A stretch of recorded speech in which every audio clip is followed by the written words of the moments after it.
Today I'm going to explain how demand shocks impact the economy using the aggregate demand, aggregate supply model, also known as the ADAS model. Understanding this concept is important because demand shocks can cause recessions or booms, affecting prices, employment, and output. A demand shock is an unexpected and significant change in overall demand for goods and services. It can be either positive, like a sudden increase in consumer spending, or negative, like a financial crisis that leads to reduced spending. Before we analyze a demand shock, let's break down the aggregate demand, aggregate supply model. The aggregate demand, aggregate supply model is a key framework used to understand macroeconomic fluctuations. It consists of three main components. The aggregate demand. This curve represents the total spending in the economy, which includes consumption, investment, government spending, and net exports. The aggregate demand curve slopes downward, meaning that as prices fall, total spending increases. Short-run aggregate supply curve represents how much firms are willing to produce in the short run. It slopes upwards because in the short run, wages and prices are somewhat sticky. Firms can't constantly adjust them. Long-run aggregate supply. This is a vertical line representing the economy's potential output at full unemployment.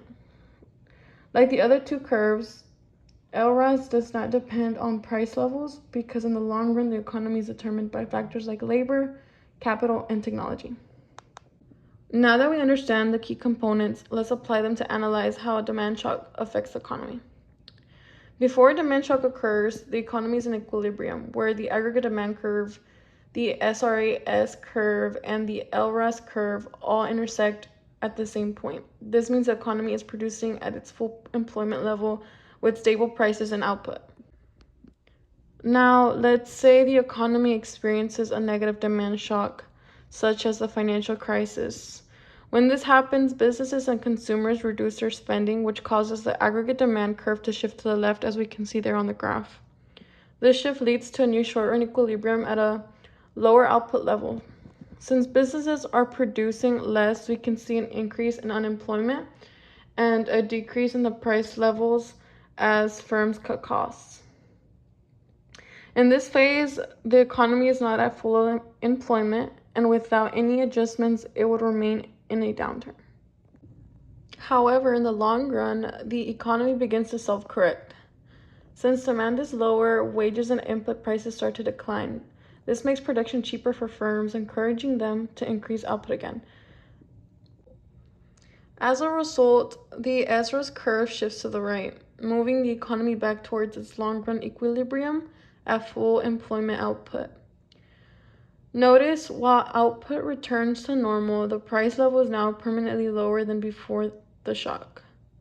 It is important to note that the LRAS curve remains in the same position because the economy's long-run productive capacity hasn't changed, only the price level adjusts over time.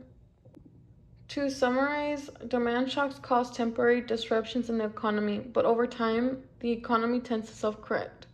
A negative demand shock lowers output and prices in the short run, creating a recession, but in the long run, lower wages and costs shift the SRAS curve right, restoring full employment output at a lower price level.